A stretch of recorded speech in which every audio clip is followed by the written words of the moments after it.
जिन शासन की सदाकाल जय विजय हो।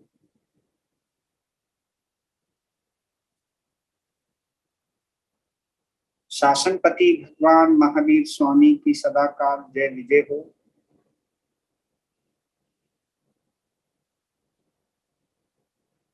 मेरे गुरुदेव श्री प्रेम सुख जी महाराज, सरल आत्मा भंते पारस निधि महाराज, उपाध्याय श्री रविंद्र निधि महाराज,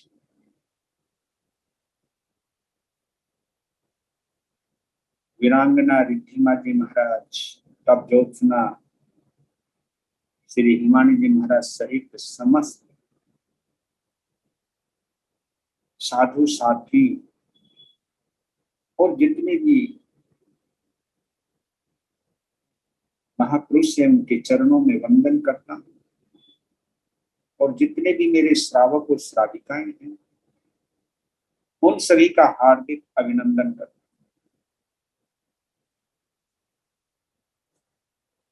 आप सभी के अंदर जो शक्ति है उसकी मैं अनुमोदना करता हूं। ये आप सभी की पावर है जो हमें बुलवा रही, आपके निमित्त बोल रहा। उपादान बिना निमित्त के रहता ही नहीं है, अगर वो संसार की यात्रा पर है। सभी को आवाज सही आ रही है? एक बार बैठ। आचार्य हरिभद्र सूरी, आचार्य हेमचंद्र सूरी, ये दोनों अद्भुत आचार्य हुए।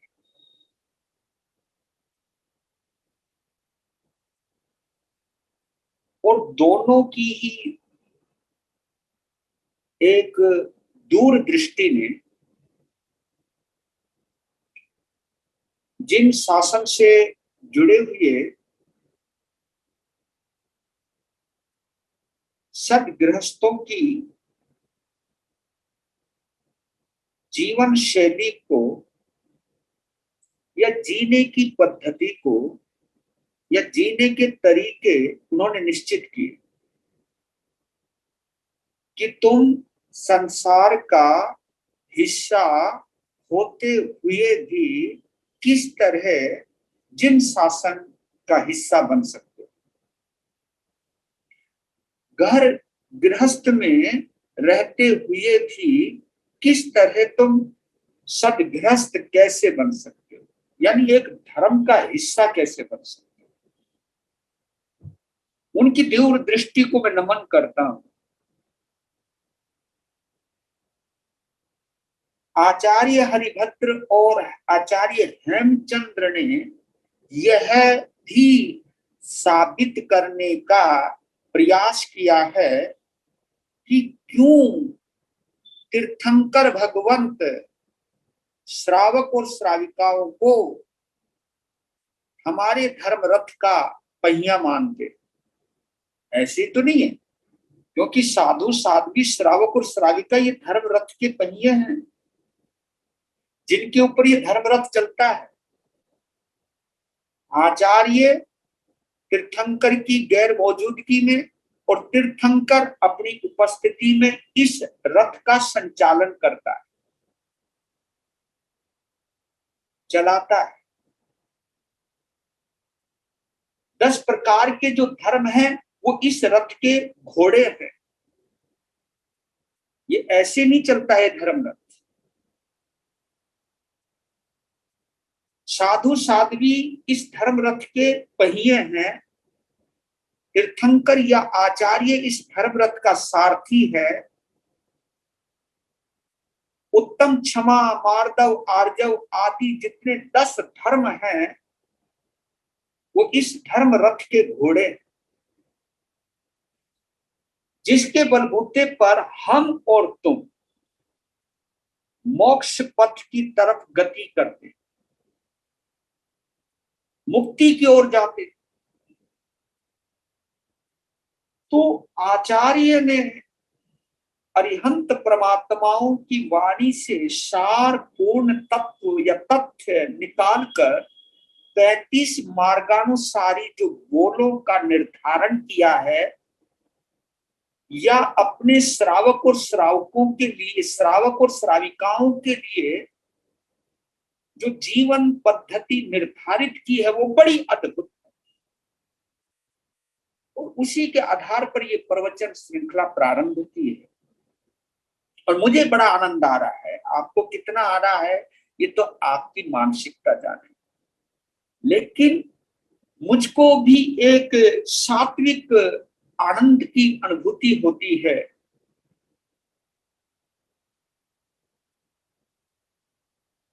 कि मैं इन प्रवचनों के माध्यम से आपसे जुड़ा हुआ, और इन प्रवचनों के माध्यम से हमारे और तुम्हारे बीच में एक आत्मिक संबंध बन गया है, सात्विक संबंध बन गया। ये संबंध मेरा और तुम्हारा कुछ स्वार्थ का नहीं है, आत्मिक संबंध, आध्यात्मिक संबंध। क्योंकि आप सुन रहे हो, मैं सुना रहा हूं, और कहीं ना कहीं जब आप जमीर के साथ, अपने हृदय के साथ जब इन धर्म तत्वों को सुनते हैं, तो कहीं ना कहीं मन में चाहे थोड़ी देर के लिए ही सही, अगर ये भाव आते हैं ना कि मैं भी इस पथ पर चलूं, बस केवल इतने ही भाव आते हैं, तो ये भाव आपको कभी ना कभी गति करने को प्रेरित कर सकते। लीजिए, आचार्य हरिभद्र बोल रहे हैं, प्रस्तावे मितभाषित्वम्। ये बड़ा अनमोल सूत्र हाथ लग गया, जिसके ऊपर हम वाणी के जितने भी प्रयास हैं, पुरुषार्थ हैं, या भेद हैं, प्रभेद हैं, तरीके हैं, सलीके हैं, उनके ऊपर चर्चा चल रही, और वाणी के ऊपर। और इस वाणी के आधार पर पता चलता है कि ये हमारी इस जिंदगी का कितना महत्वपूर्ण अंग है। यानी यह वाणी, यानी यह जबान, सामाजिक पक्ष को ले लो और चाहे अपने शारीरिक पक्ष को ले लो, इन दोनों में बड़ी महत्वपूर्ण भूमिका अदा करती है। यानी हमारे शरीर को टिकाए रखने में और सामाजिक संबंधों को सुदृढ़ करने में इस वाणी की बड़ी महत्वपूर्ण उपयोगिता, कमाल है। जब हम इसकी गहराई में जाते हैं, तब ये जब सार तत्व निकल कर आते हैं, तब पता चलता है कि इंद्रियां तो 5 हैं, लेकिन ये जो जबान है ना, इसका कितना बड़ा रोल है, कितनी बड़ी भूमिका है, ये पता चलता है। लीजिए, शुरू करें, और शुरू करने से पहले वही गीत की पंक्तियां गुनगुना लेते।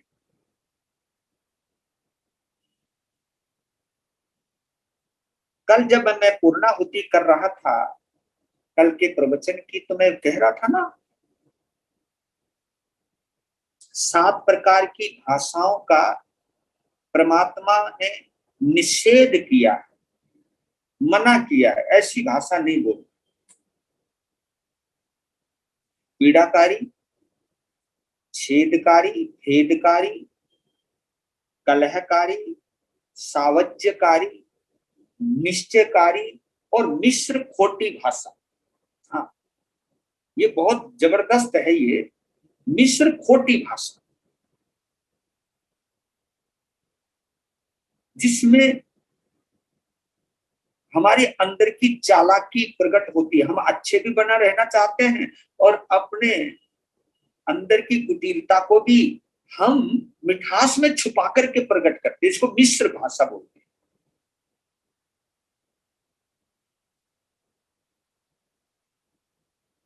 तो इन सभी भाषाओं का बचाने के लिए या बचने के लिए कहीं से हमें एक प्रेरणा मिलती है, और उस अनुभवी ने गीत के माध्यम से बहुत जबरदस्त प्रेरणा लीजिए। बड़ी बात है प्रेम करो हर, वाह, बहुत बड़ी बात है। कैसे? बड़ी बात है प्रेम करो हर, दुनिया के इंसान से बड़े बात है प्रेम करो हर, दुनिया के इंसान से, इंसानों से मिलना ही तो है मिलना भगवान से, बड़े बात है प्रेम करो हर, दुनिया के इंसान से बड़े बात है प्रेम करो हर, दुनिया के इंसान से, इंसानों से मिलना ही तो है मिलना भगवान से, बड़ी बात है प्रेम करो हर, दुनिया के इंसान से। क्या गहरी बात कही है।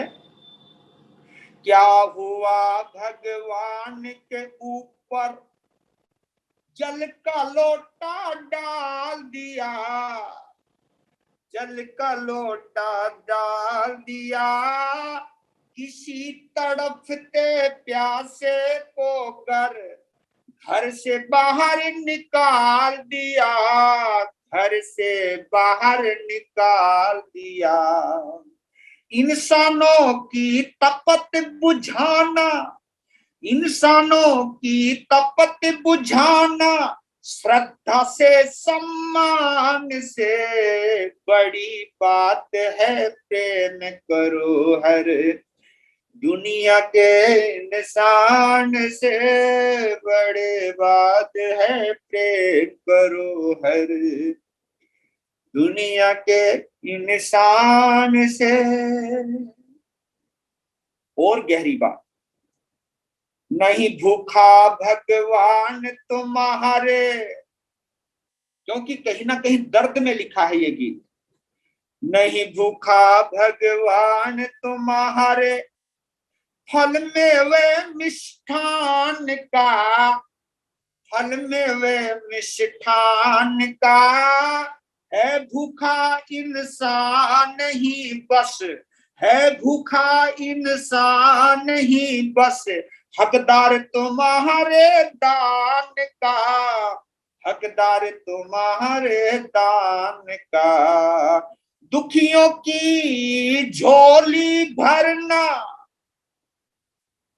दुखियों की झोली भरना, प्यार भरे वरदान से बड़ी बात है प्रेम करो हर, दुनिया के इंसान से बड़ी बात है प्रेम करो हर, दुनिया के इंसान से।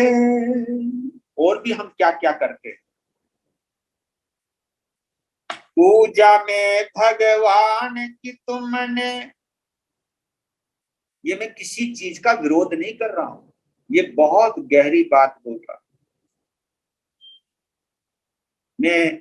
चाहे इसमें सभी पक्ष हैं, क्योंकि जैन बंधु तो सोच रहे होंगे कि जो भगवान के ऊपर जल का लोटा डालते हैं, उसको स्नान भी करवाते हैं, ये करवाते हैं, ये शायद महाराज जी इसका विरोध कर रहे हैं।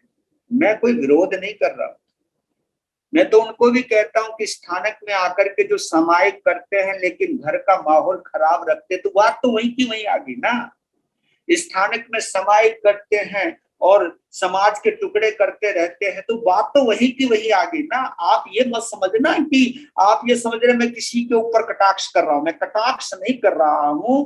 मैं आपके व्यवहारिक धर्म को, जिसमें तुम ये समझ बैठे हो कि हम तो धर्म कर रहे हैं, नहीं नहीं नहीं, ये धर्म की क्रिया तो कर सकते हो आप, लेकिन धर्म का असली स्वरूप क्या है ये कवि के शब्दों में झलक रहा है, अगर आप महसूस करो तो। बड़ी बात है प्रेम करो हर दुनिया के इंसान से, बड़ी बात है प्रेम करो हर दुनिया के इंसान से। पूजा में भगवान की तुमने,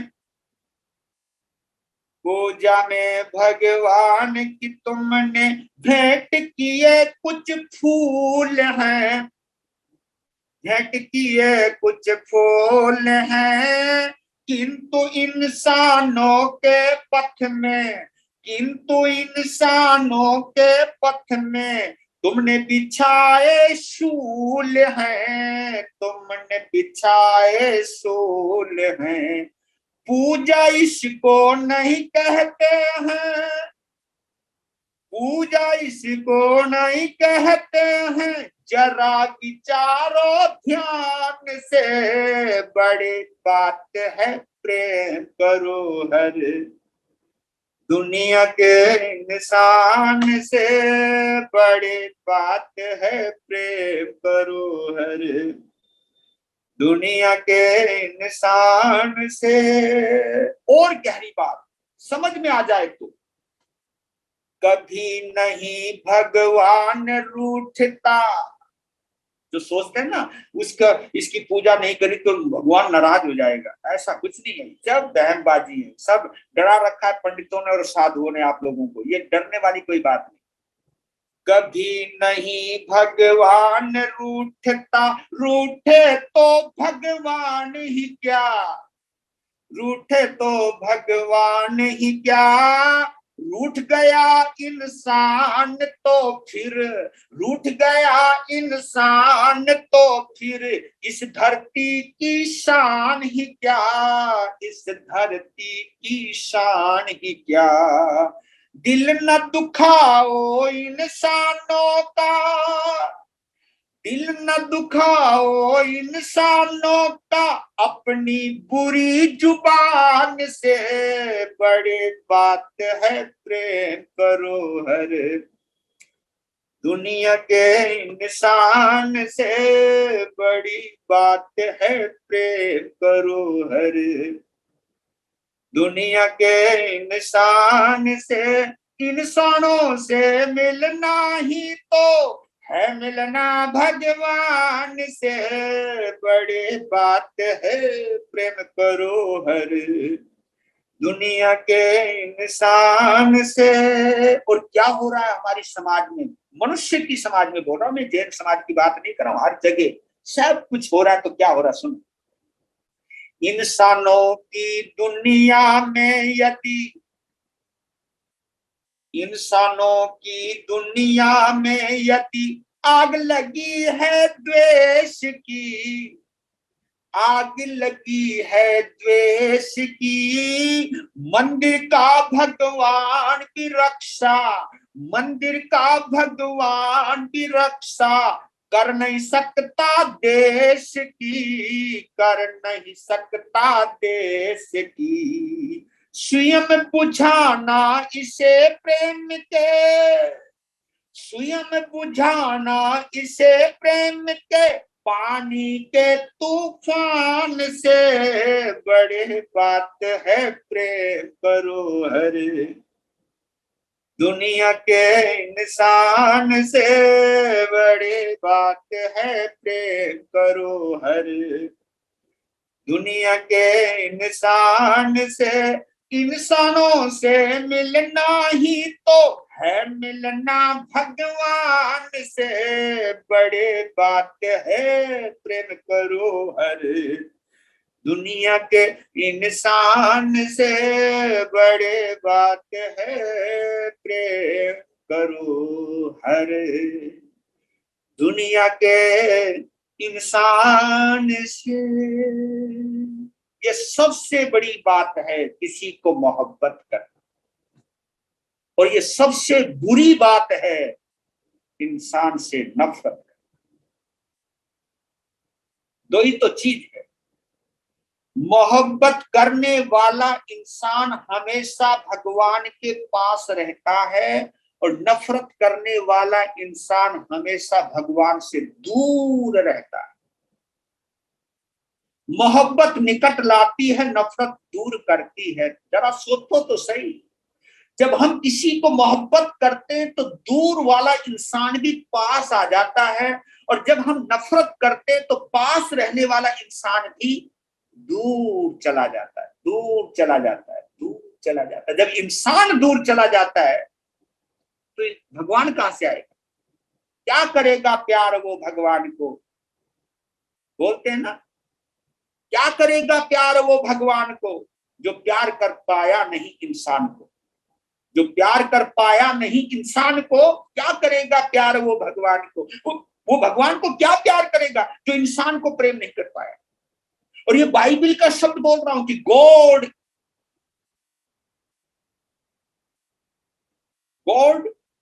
इमेज ऑन हिमसेल्फ।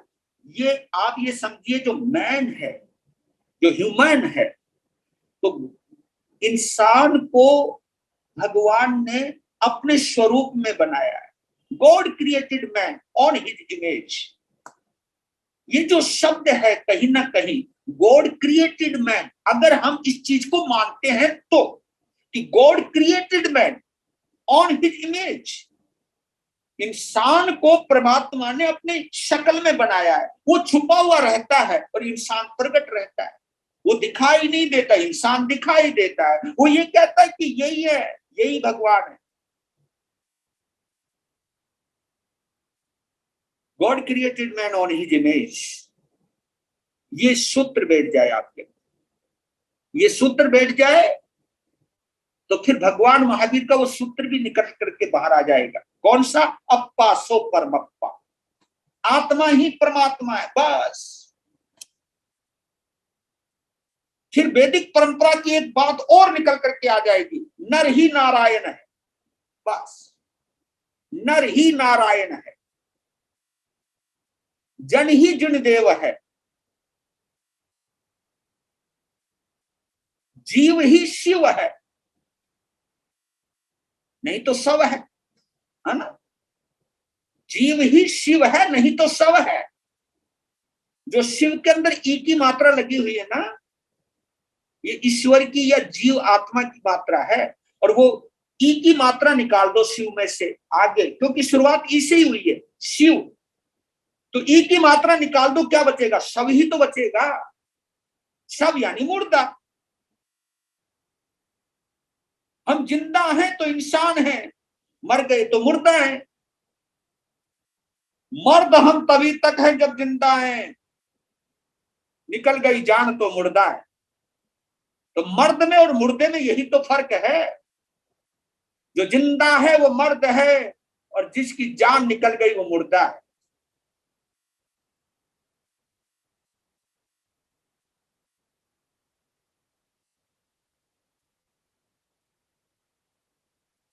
आप ये गौर करना,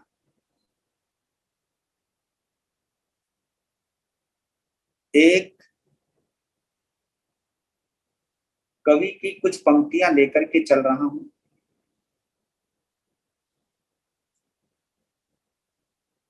उन पंक्तियों पर गौर करना।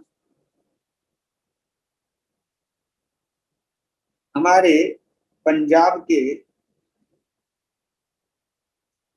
स्थानकवासी परंपरा में एक कवि हुए हैं जिनका नाम है कवि चंदन मुनि।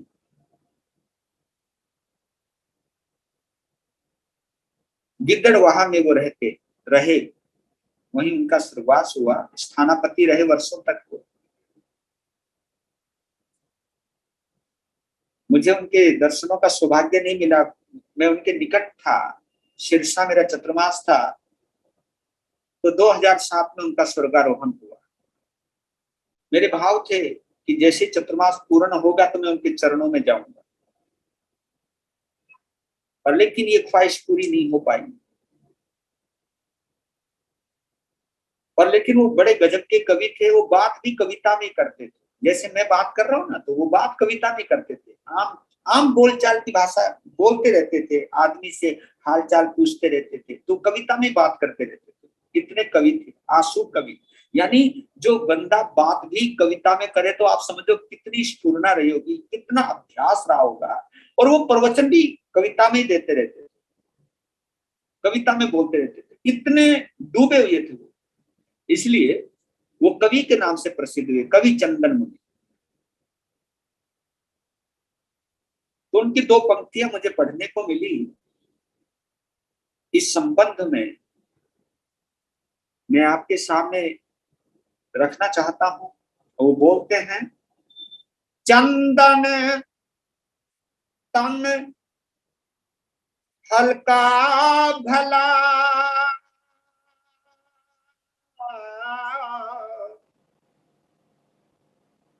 मन हल्का सुखकार, वर हल्के अच्छे नहीं, वाणी और व्यवहार। देखो क्या उस अनुभवी ने क्या कितनी गहन दृष्टि से विश्लेषण किया है कि चंदन तन हल्का भला, मन हल्का सुखकार, पर हल्के अच्छे नहीं, वाणी और व्यवहार। आपका तन हल्का रहे तो बहुत अच्छा है ना। हल्का समझ गए, अपने आइडियल वेट पर रहो तो, क्योंकि हर इंसान की हाइट के अनुसार उसका आइडियल वेट निश्चित किया हुआ है। ये जो हमारे घुटने बने हुए ना, घुटने, ये घुटनों की बीमारियां क्यों आ गई है मालूम है आपको? अब घुटने की कैपेसिटी तो इतनी थी कि भैया 60-70 किलो का वजन उठाएं, और आप इसके ऊपर लाद देते हो कभी 120 का, कभी 130 का, कभी 100 का। तो भैया फिर तो अब खुद ही विचार करो। लिफ्ट के अंदर भी तो ये नियम लगा रहता है ना, कोई लिफ्ट ऐसी होती है जिसके अंदर केवल 4 जने ही जा सकते हैं। अगर 4 जनों की जगह 8 जने घुस जाए और लिफ्ट के अंदर, तो बताओ क्या होगा? बीच में फंस जाओगे। तो हम लोगों को ये सोचना चाहिए कि पता नहीं क्यों नहीं समझ पाते हो आप लोग।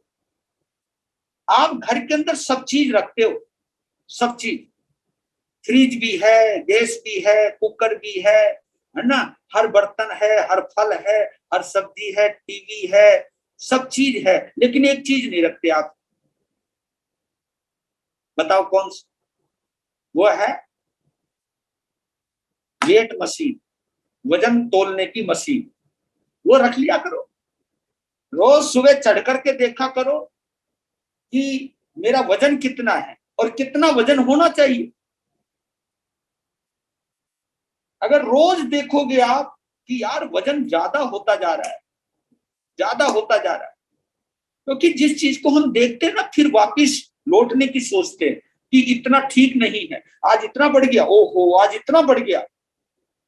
हर चीज का हिसाब लगाते हो, दूधिए को कितना पैसा देना है ना, फला को कितनी पेमेंट करनी है, और उसको कितना, यहाँ कितना माल लाना है, कितना देना है, ये सब चीज का हिसाब लगाते हो। तेरा अपना भी लगा दो भैया। चंदन तन हल्का भला, शरीर हल्का फुल्का रहे तो अच्छा है। हाँ, ऐसे तो रहो ना कि तुम्हें कुछ हो जाए तो उठा के तो ले आओ कोई ढंग से। अचानक कुछ हो जाए, और जब आदमी इतना पड़ा हो, इतना बड़ा पड़ा हो, तो आदमी सोचे कि उठाएंगे कैसे। और भाई उठाएंगे तो कहीं हम ना उठ जाए। तो ये तो इतना तो शरीर रखो कि कोई उठा करके तो ले जाए तुम्हें। तो हल्का तन, तन हल्का होना चाहिए, सबसे पहली बात। शरीर हल्का होना चाहिए। और बताऊं आपको एक गहरी बात, अगर शरीर हल्का है ना आपका, तो एक दूसरी चीज और हल्की हो जाएगी, आपका मन। मन भी हल्का हो जाएगा। क्योंकि शरीर का वजन बढ़ता चला जाता है ना, तो कई बीमारियां अपने आप आती चली जाती है, अपने आप ही आती चली जाती है, नेगेटिविटी आती चली जाती है, बीमारियां आती चली जाती है। माइग्रेन जो है, ये जितनी बीमारियां, बीपी है, शुगर है, थायराइड है, माइग्रेन है, ये जितनी भी बीमारियां हैं, ये कोई बीमारियां नहीं है, ये डिसऑर्डर्स है, बस और कुछ नहीं है। आपको क्या खाना चाहिए, कब खाना चाहिए, कैसा खाना चाहिए, अगर इसका ज्ञान नहीं है और अंट संट खाए जा रहे हो, जब चाहे जब खाते रहते हो, सुबह उठने से लेकर के रात्रि में सोने तक, और रात को भी किसी तरह नींद खुल जाए तो भी खा जाते हो, बस रुको तो सही भाई, जरा सोचो तो सही, जब देखो खाते रहते हो। जरा रुकना चाहिए, जरा विचार करना चाहिए कि हम खाने के पीछे इतना क्यों दौड़ रहे हैं। कि भोजन तो ऐसा होना चाहिए जिंदगी में कभी हॉस्पिटल ना जाना पड़े। ये भोजन ही है जो आपको घर से हॉस्पिटल ले जाता है, और ऐसा भी भोजन है जो आपको हॉस्पिटल से घर में भी लाता है, ऐसा भी भोजन है। पर लेकिन इसके लिए एक कहीं ना कहीं सिस्टम चाहिए, कहीं ना कहीं एक एजुकेशन होनी चाहिए। आपको पता होना चाहिए कि मैं क्या खा रहा हूं, अपने शरीर की प्रकृति के अनुसार खाना चाहिए।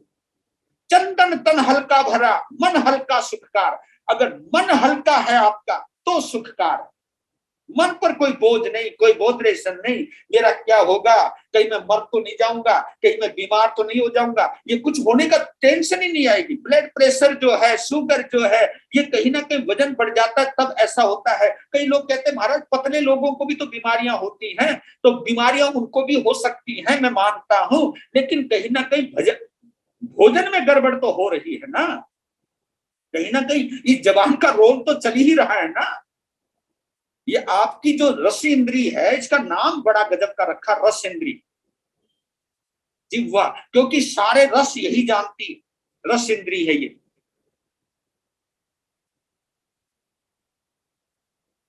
तो दो चीजें हल्की हैं और दो चीजें भारी होनी चाहिए। हाँ, कवि ने क्या बैलेंस बैठाया। दो चीजें हल्की होनी चाहिए, एक तो आपका तन और दूसरा आपका मन, ये दोनों हल्के होने चाहिए, हल्के फुल्के, बस जीवन का मजा आ जाएगा। ये दोनों हल्के होने चाहिए, आपका तन, आपका मन, पर लेकिन दो चीजें हल्की नहीं होनी चाहिए, आपकी जबान यानी आपकी वाणी और आपका व्यवहार, इनमें कोई हल्कापन नहीं होना चाहिए, इसमें कोई छोटापन नहीं होना चाहिए। आपकी वाणी छोटी नहीं होनी चाहिए, आपके शब्दों में वजन होना चाहिए, वजनदार शब्द होने चाहिए, हल्के शब्दों का इस्तेमाल नहीं करना चाहिए। और आपको बतला दे तो जब भी तुम क्रोध में होते हो, जब भी तुम अभिमान में होते हो, जब भी तुम छल कपट में होते हो, जब भी तुम माया में होते हो, तुम हल्के शब्दों का इस्तेमाल करते हो। जब भी तुम राग और द्वेष में होते हो, हल्के शब्दों का इस्तेमाल करते हो। लेकिन जब भी तुम प्रेम में होंगे तो आपके शब्दों में वजन अपने आप आ जाएगा, आपके शब्दों का सलीका ही बदल जाएगा, आपके शब्द व्यवहार ही बदल जाएंगे, आपका शब्द भी बदल जाएगा, आपका व्यवहार भी बदल जाएगा। ये दोनों कनेक्टेड है एक दूसरे से।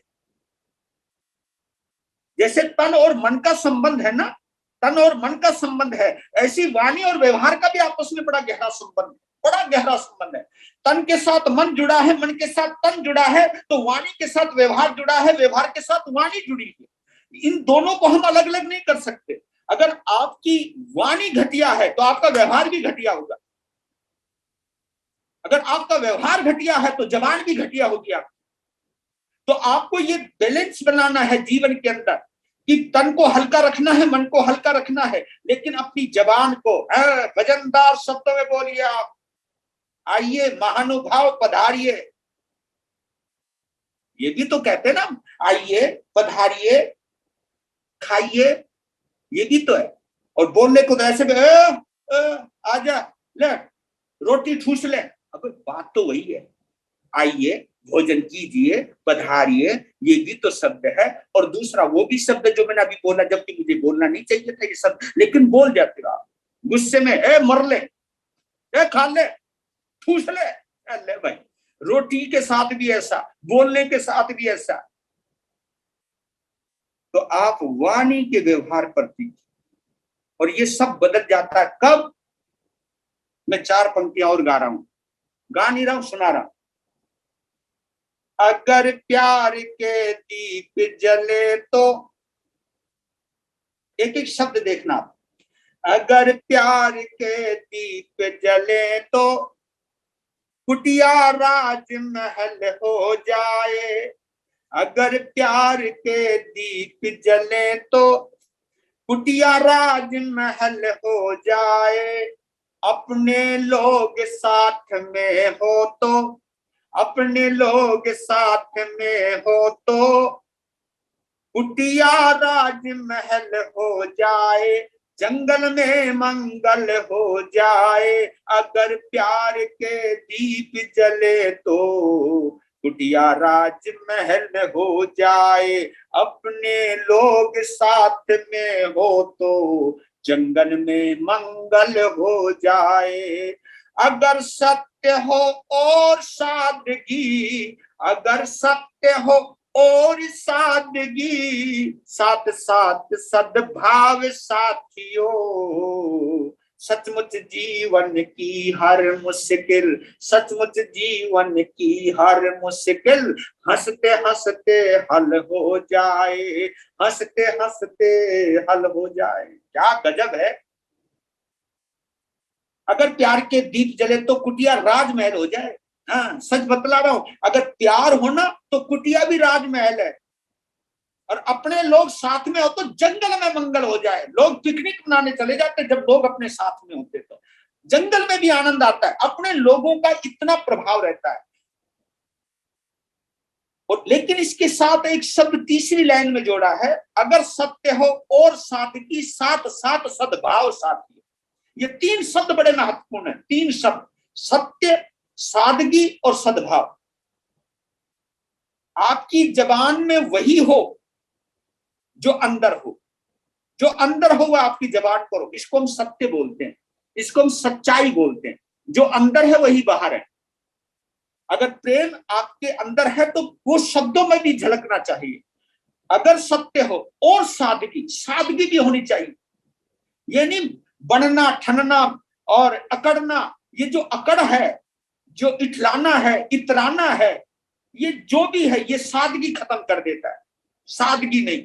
अगर सत्य हो और सादगी, साथ साथ सद्भाव साथी हो। अगर सच्चाई के साथ, सादगी के साथ, तीसरी चीज सद्भाव। मैं मैं बहुत महत्व देता हूं इस चीज को। सामायिक से भी ज्यादा मैं अगर किसी को महत्व देता हूं तो सद्भाव को देता हूं। सद्भाव। सद्भाव कैसे? क्योंकि हमें संभाव तो आज के समय में आने वाला है नहीं। ये मैं सही कह रहा हूं। क्योंकि संभाव हमें मुक्ति में हम मुक्ति में जा नहीं पाएंगे। संभाव तो नहीं आएगा। लेकिन एक चीज तो है जो सद्भाव आ सकता है। सद्भाव क्या? किसी के लिए अच्छे भाव। बस सद्भाव। किसी के लिए अच्छे भाव हो उसे हम सद्भाव कहते हैं। तो इसलिए तीन शब्द आते हैं भैया। एक होता है सद्भाव। देखो, स्वभाव यानी आत्मा की यात्रा कहां से शुरू होती है? सद्भाव से। सद्भाव होगा तभी संभाव होगा। जब संभाव होगा तब स्वभाव में आओगे। आप अपने भाव में आओगे, स्वभाव में आओगे। तो स्वभाव तक की यात्रा करने के लिए आपको शुरुआत करनी पड़ती है सद्भाव से। और सद्भाव के लिए सादगी होनी जरूरी है, और सादगी के लिए सच्चाई होनी जरूरी है।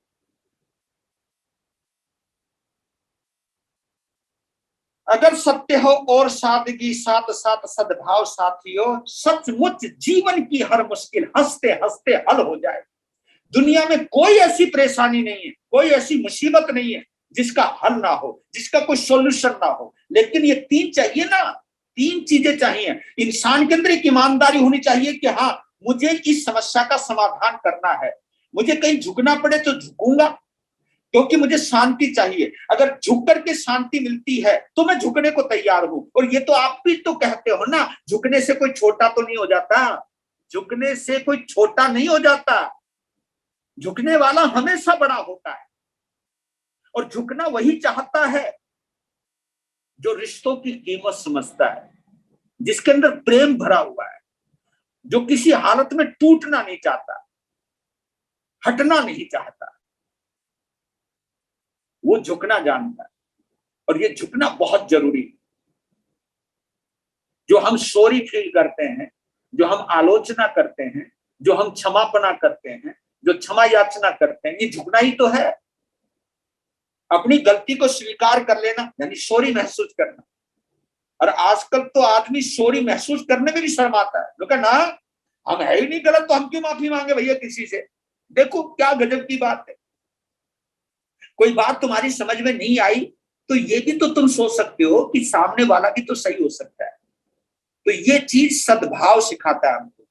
समस्याओं को बढ़ाना मत सीखो, समस्याओं को सुलझाना सीखो। इंसान हो आप किसी ना किसी भगवान से जुड़े हो, किसी ना किसी परमात्मा से जुड़े हो, किसी ना किसी सदगुरुदेव से जुड़े हो, तो आप उत्तम प्रकृति के इंसान बनिए। ये काबिलियत अगर आपके पास जन्मजात है तो इसका उपयोग कीजिए। और 4 लाइनें और सुनिए आप। हंसी ना होती खुशी ना होती, हंसी ना होती खुशी ना होती, सब अशकों का हार पिरोते, सचमुच सारी उम्र गुजरती, गम का बोझा ढोते ढोते। हंसी ना होती खुशी ना होती, सब अशकों का हार पिरो, सब रोते रहते। हंसी ना होती खुशी ना होती, सब अशकों का हार पिरोते, सचमुच सारी उम्र गुजरती, गम का बोझा ढोते ढोते। मानो या मत मानो लेकिन इतनी सी है बात पते की, मानो या मत मानो लेकिन इतनी सी है बात पते की, जो दुनिया में प्यार ना होता हम ना होते तुम ना होते। जो दुनिया में प्यार ना होता हम ना होते तुम ना होते। इसका मतलब क्या है कि हंसी ना होती खुशी ना होती, सब अशकों का हार पिरोते।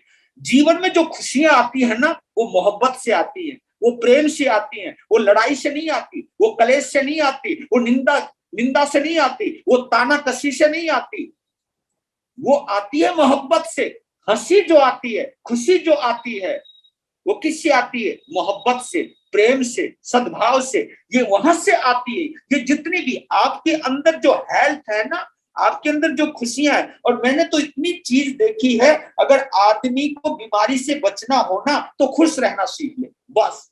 आधी तो टेंशन से बीमारियां, आधी क्यों, अधिकांशतः बीमारियां टेंशन से आती हैं। पहले इतनी बीमारियां थी नहीं। मैं जब पुराना रिकॉर्ड पढ़ रहा था, बीमारियों का इतिहास पढ़ रहा था, तो आप ये कहोगे महाराज को बीमारियों का इतिहास पढ़ने की जरूरत क्यों पड़ गई।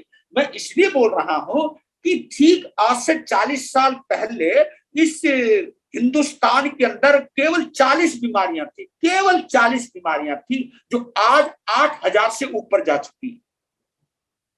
8,000 बीमारियां से ऊपर जा चुकी हैं आज। केवल 40 साल पहले 40 बीमारियां थी, कोई ज्यादा बीमारियां नहीं थी। क्योंकि आदमी प्रसन्न रहता था, हंसता रहता था, दूसरे की सोचता था, दूसरे के लिए मरने को तैयार हो जाता था, दूसरे को खुशी कैसे दूं ये सोचता था। वाणी में मिठास रहती थी, व्यवहार में मिठास रहती थी। कहीं ना कहीं उन लोगों का समुदाय ज्यादा था, ज्यादा था। पहले तो जैन समाज की एक पहचान हुआ करती थी, एक पहचान थी पहले, मैंने देखा है, महसूस किया है। एक पहचान थी कि किसी भी कोर्ट और कचहरी के अंदर जैनियों के केस नहीं चला करते थे। 40-50 साल पहले कभी जैनियों के आपस में केस चलते ही नहीं थे, मुकदमेबाजी होती नहीं थी जैनियों में। और दूसरी विशेषता और थी कि कोर्ट कचहरी में आकर के अगर किसी जैन ने किसी के संबंध में गवाही दे दी तो जज एकदम फैसला सुना देता था, भाई बिल्कुल राइट, क्योंकि ये जैन है, ये झूठ नहीं बोलता।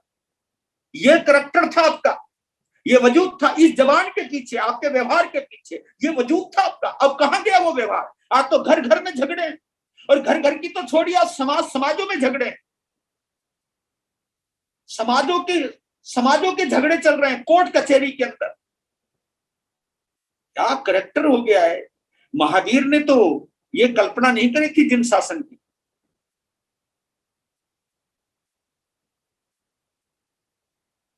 और हम साधु साधियों को जरूर विचार करना चाहिए, इन समाजों के झगड़ों में कहीं तुम्हारा तो योगदान नहीं है। ये हमें सोचने वाली बात। तुम्हारा डायरेक्ट इनडायरेक्ट कोई इन्वॉल्वमेंट तो नहीं है। अगर है तो निश्चित रूप से नरक में जाने वाले हैं। फिर ये हमारी तपस्या कोई काम आने वाली नहीं। तो हंसी ना होती खुशी ना होती, सब अशकों का हार पिरोते। सचमुच सारी उम्र गुजरती गम का बोझा ढोते ढोते, रोते रहते। तो क्योंकि एक यही तो पल होते खुशी के, कोई अपना आता है तो हम अपना दुख भूल जाते। कमाल की बात है। तो प्लीज अगर मेरी बात को समझना चाहते हो तो प्रस्तावे मित भाषितम पीड़ाकारी छेदकारी भेदकारी कलहकारी सावधकारी निश्चयकारी मिश्र खोटी भाषा, इन चीजों को समझना जरा। कल तो मैं जल्दी जल्दी बोल गया क्योंकि समय हो गया था, समय तो आज भी बढ़ता जा रहा है, मैं उसको क्लियर कर पाऊंगा नहीं कर पाऊंगा, लेकिन जीवन में एक चीज जरूर ध्यान रखिए, जरूर ध्यान रखिए कि मैंने ऐसे शब्द नहीं बोलने जिसकी वजह से सामने वाले का दिल छलनी हो जाए, मेरे वचन तीर की तरह चुभने लग जाएं। मैं अपनी बोली में मिश्री जैसी मिठास तो रखूंगा, लेकिन इस बोली को मैं गोली नहीं बनने दूंगा। गोली, हाँ, जो छेद कर दे। गोली का काम है ठच लगती है और छेद कर देती। अगर इतना भी हम समझ जाए ना, और कम से कम एक मर्यादा बांध लो मेरे बंधुओं कि कम से कम मैं अपने घर वालों के साथ तो ये व्यवहार नहीं करूंगा।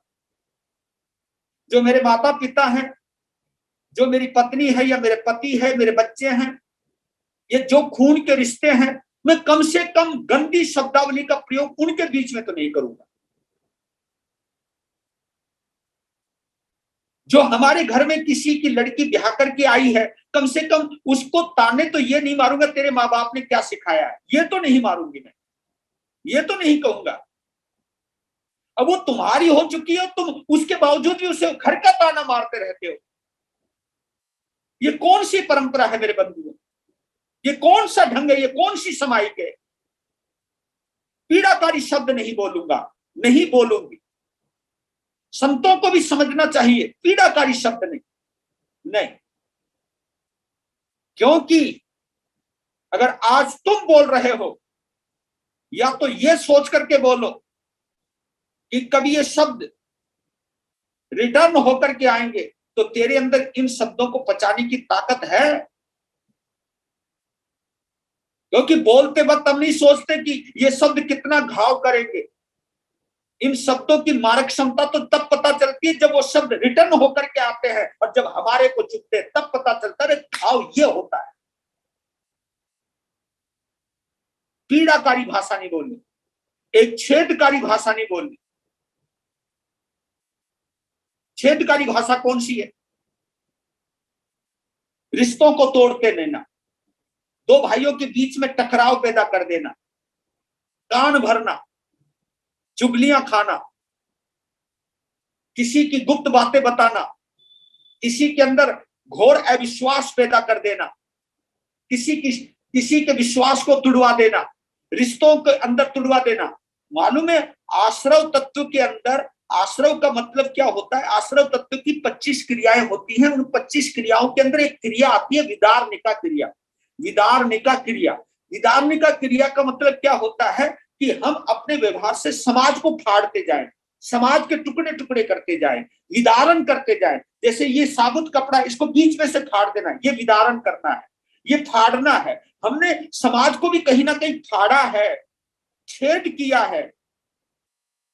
ये अगर हम भाषा बोलते हैं तो बहुत गंदी भाषा है। एक भेदकारी भाषा कौन सी है? भेदकारी भाषा होती है जैसे हम ज्योतिष जानते हैं, है ना? ज्योतिष जानते हैं तो ज्योतिष जानते हुए हमने ये कह दिया कि भैया जिस लड़की को तुम अपने घर में ब्याह करके लाए हो ना, ये लड़की तुम्हारे लिए अच्छी नहीं रहेगी। हाँ, अलो तुमने तो बोल दिया, तुमने तो बोल दिया। किस बात पे बोला तुमने? ये जो होना है उसको होने देना। तुम पहले ही नफरत, अरे कुछ दिनों तक उनका रिश्ता अच्छा चल सकता था, लेकिन तुमने पहले उस लड़की को घर में प्रवेश तक नहीं करने दिया और ये बोल दिया। अरे इतनी जरूरत था तो पहले बोल देते ना। अरे शादी हो गई, शादी हो गई, विवाह हो गया, अब तुम उस लड़की की जिंदगी को बर्बाद करने पे तुल गए। ये कौन सी दया है जैन संतों की भैया? ये कौन सी दया है साध्वियों की? हम ये कहने लगे कि ये लड़का तुम्हारे लिए शुभ नहीं है, ये लड़की तुम्हारे लिए शुभ नहीं है। ये कौन क्या चीज साबित करना चाहते हैं? सब कर्मों का खेल है, होता रहेगा। लेकिन हमें इस तरह का भाव पैदा करके कि रिश्तों को तुड़वा दें या रिश्तों में कहीं ना कहीं गड़बड़ झाला करते हम, ये हमारी जबान का धर्म नहीं।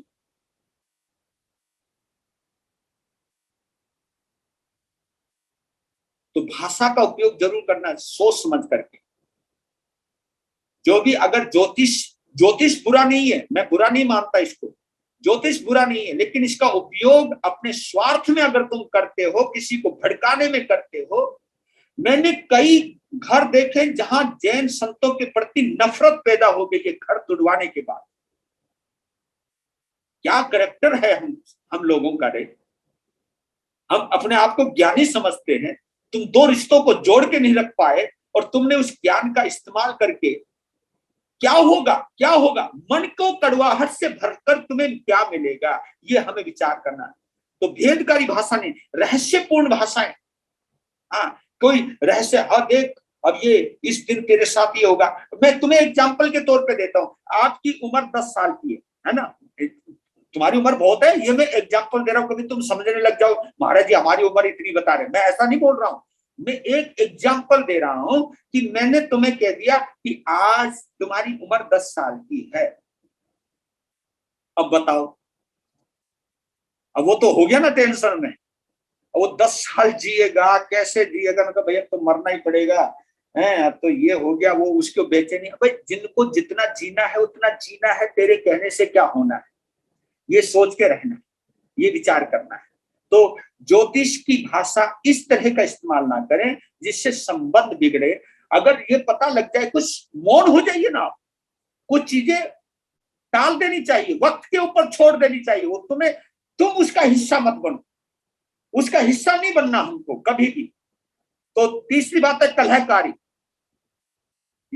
कलहकारी भाषा जो समाज में लड़ाते हैं, लड़ते हैं, परिवार में लड़ते हैं, ऐसी भाषा। तानाकशी, कलहकारी, तानाकशी करना, टोंटबाजी करना, ये अगर आप कर रहे हो तो मैं साधु हूं तो भी घटिया हूं, मैं साध्वी हूं तो भी घटिया हूं। अगर तुम अच्छे श्रावक और श्राविका होने के बावजूद भी ऐसी भाषाओं का इस्तेमाल करते हो तो भी हम घटियापन के स्तर पर जी रहे हैं, हम हृदय के स्तर पर नहीं जी रहे हैं, हम मैत्री भाव के स्तर पर नहीं जी रहे। और दूसरी बात है सावजकारी, भाई इसे मार दो, उसे लूट लो, ये कर दो, अब उसको बर्बाद कर दो, तो है ना, खत्म कर दो उसको। इस तरह की भाषा का इस्तेमाल नहीं करना।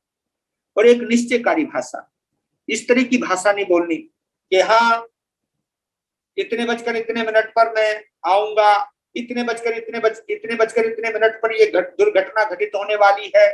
ऐसी निश्चयकारी भाषा नहीं बोलनी। एक उदाहरण मिलता है, पता नहीं इसके अंदर आप समझ पाएंगे नहीं समझ पाएंगे।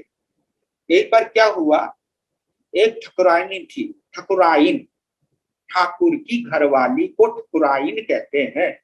उसका पति विदेश में गया हुआ था। तो पहले, अब तो फोन फान है, नंबर मिला लो बात हो जाती है, लेकिन उस समय तो जमाना बहुत पुराना था, चिट्ठी पत्री भी बड़ी मुश्किल से आती थी और नहीं भी आती थी। तो 2 साल हो गए थे उसके पति को बाहर गए हुए और वो परेशान बहुत थी, पता नहीं वो कैसे हैं, जिंदा भी है नहीं है, कोई खोज नहीं, कोई खबर नहीं, कोई चिट्ठी नहीं, कोई पत्री नहीं, कोई संदेश नहीं, करे क्या करे क्या करे क्या, परेशान परेशान। उस वक्त पता चला कि हमारे यहाँ पर कोई पहुंचे हुए महात्मा आए हैं, कोई संत आए हुए हैं। वो वहां पहुंच गई, बंदन नमस्कार किया, बंदन नमस्कार करके जैसे थोड़ा सा एकांत मिला, उसने बोला गुरु महाराज मैं बहुत टेंशन में हूँ, मैं बहुत चिंता में हूँ। क्या हुआ बहना तुझको? मेरी ऐसा है कि मेरे पति 2 साल से गए हुए हैं और उनका कोई अता पता नहीं, तुम्हें कुछ बता सकते हो क्या? तो उसने कहा तेरे पति आज दिन के 12:30 बजे तेरे घर पर आ रहे हैं। 9:30 बजे थे, 12:30 बजे आ रहे हैं क्या? हाँ आ जा रहे हैं। अरे वो तो खुशी में बंधन किया, फटाफट पहुंची। पति, उसने सोचा कि मैं अपने पति को सरप्राइज दूंगी, तो उसने 16 श्रृंगार की, 16 श्रृंगार किए, सज धज के बैठ गई, दरवाजा खोल करके दरवाजे पे खड़ी हुई है यूं। इतने में पति आगे ठीक 12:30 बजे घोड़ी के ऊपर सवार, और जैसे उनको देखा आप आ गए और वो बाहर खड़ी हुई। ठाकुर अंदर गया, मुझे क्या मतलब है तुझे, मैंने तो तुझे सूचना दी नहीं थी कि मैं आ रहा हूं, तू इतनी सज धज के किसी, उसका दिमाग फिर गया। तो आदमियों का दिमाग जल्दी फिरता है, मैं अपनी माताओं बहनों को मैं सावधान करना चाहता हूँ, मर्दों के दिमाग जल्दी फिर जाते हैं, जरा सोच समझ के चला करो भैया। हाँ, पता नहीं तुम्हारा ऐसी मानसिकता नहीं होती, वहां चली जाती मानसिकता। कहा कि तुम, तुझे ऐसा तो नहीं लगा कि मेरी जगह तो किसी और का इंतजार कर रही थी? कैसी बातें करते हो, आपको शर्म नहीं आती? तो तुझे कैसे पता मैं आ रहा हूं, और ये तेरा साज श्रृंगार, तेरा सजना धजना, मैं तो सोच रहा था कि तू बहुत उदास मिलेगी, मुरझाई हुई मिलेगी, और मेरे को देख करके तुझे खुशी होएगी, लेकिन तू तो ऑलरेडी तैयार है। वाह भाई वाह। उन्होंने कहा रुको, जो तुम्हारी खोपड़ी काम कर रही है उसको विराम दो। यहाँ एक पहुंचे हुए महात्मा आए, उन्होंने बताया था कि आप 12:30 बजे आए हो, आने वाले हो। 9:30 बजे मुझे खबर मिली, मैं सज धज कर आपके स्वागत में तैयार हुई। मैं बोला नहीं, मैं नहीं मानता इस बात को। नहीं मानते? तो महाराज जी से पूछ लो, महाराज जी यही तो है। और वो सीधा पहुंच गया महाराज के पास घोड़ी को लेकर के। दिमाग में देखो क्या योजना चल रही है उसकी। पहुंच गया, वाह नमस्कार बाबा, नमस्कार, अकड़ के, क्योंकि दिमाग खराब हो रहा था। आपने मेरी पत्नी को कहा कि मैं 12:30 बजे आऊंगा। कहा अच्छा, तुम्हें इतना ज्ञान है? हाँ, जरा रुको, देखो संत कहाँ झूठ बोल रहा है सच बोल रहा है, इसको जांचने के लिए उसने क्या किया। उसने पूछा, एक मेरी घोड़ी है, ये गर्भवती है, अब ये बताओ इसके पेट में जो बच्चा है वो लड़का है या लड़की है? तो महात्मा ने कहा कि लड़का है। बस इतना सुनना था। तुरंत उसने तलवार ली और घोड़ी को बीच में से काट दिया। घोड़ी के 2 टुकड़े हो गए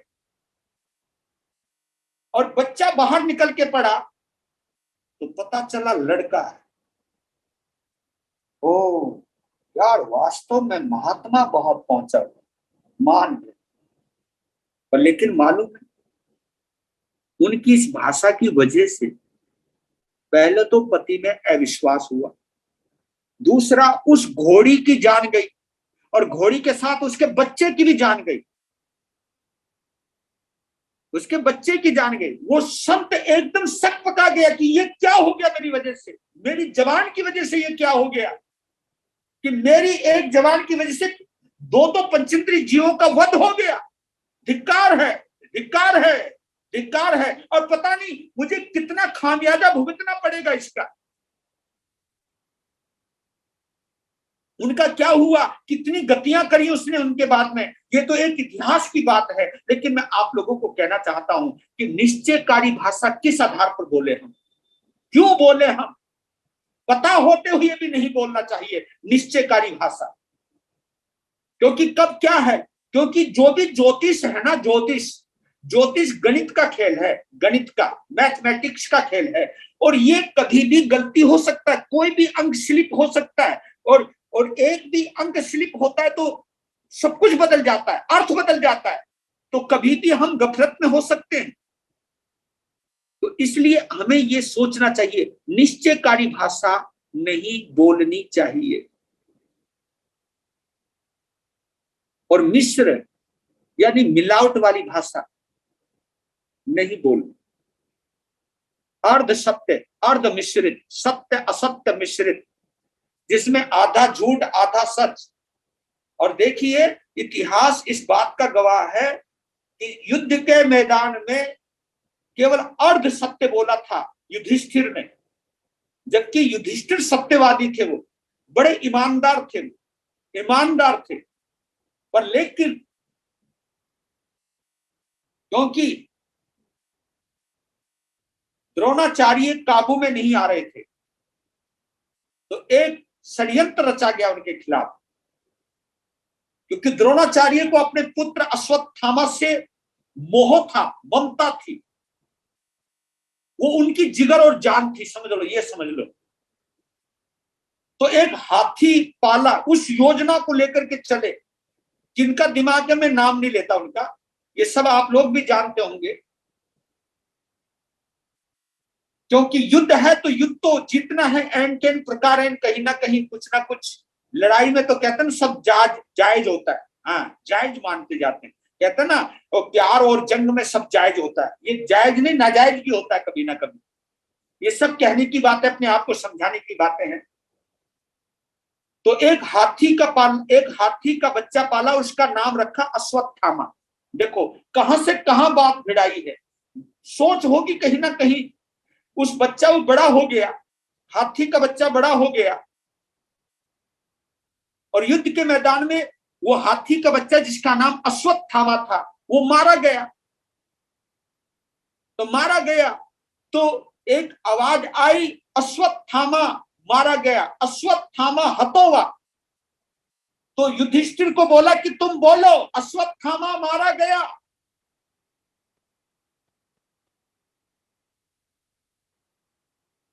और तुम्हें बोलना होगा। वो बोला कि मैं झूठ नहीं बोल सकता। कि तुम झूठ नहीं बोल सकते ना, तो तुम बाद में वो बोल देना नरोवा कुंजरोवा, वो आदमी है या हाथी मैं नहीं जानता, लेकिन अश्वत्थामा मारा गया ये बोल देना। तो वहां एक कंप्रोमाइज करके युधिष्ठिर, वहां एक कंप्रोमाइज करके, एक समझौता करके, तो जिस समय वो बोलने लगे अश्वत्थामा हतोवा, जैसे ये शब्द बोला अश्वत्थामा हतोवा, जब बोले वो आखिरी में नरोवा कुंजरोवा, वो इंसान है या हाथी का बच्चा ये मैं नहीं जानता, वो हाथी मरा है या इंसान मरा है, लेकिन जब वो नरोवा कुंजरोवा बोला तो वहां इतने जोर जोर से ढोल बजा दिए कि केवल द्रोणाचार्य को वो शब्द सुनाई दिया, अश्वत्थामा हतोवा, अश्वत्थामा मारा गया। ये शब्द सुनते ही, क्योंकि द्रोणाचार्य के शिष्य थे धर्मराज युधिष्ठिर, और जब उनके मुख से ये शब्द निकला कि अश्वत्थामा हतोवा, तो समझ गए कि युधिष्ठिर कभी भी झूठ नहीं बोलता है। बस ये सोचती एकदम हथियार छोड़ दिए और निरशस्त्र होकर के वो बैठ गए। बाद में द्रुपद ने उनकी गर्दन काट दी। वो क्या हुआ, पर लेकिन इसका एक परिणाम निकला कि कहते हैं कि युधिष्ठिर का रथ जो था ना, 2 अंगुल ऊपर चला करता था जमीन से। ये उनकी सच्चाई की ताकत थी। युधिष्ठिर का जो रथ, जिस रथ के ऊपर वो बैठते थे, उस रथ के पहिए जमीन से ऊपर चलते थे। ये ताकत थी उनकी सच्चाई की। लेकिन जैसे अर्ध सत्य बोला तो जमीन के ऊपर वो रथ आ गया, फिर जमीन के ऊपर नहीं रह पाया। तो ये जो चीजें हैं ये जबान से चलती हैं मेरे बच्चों। तो आप विचार कीजिए, सोचिए। समय हो गया आपका, आज इतना ही है, कल और चर्चा करेंगे।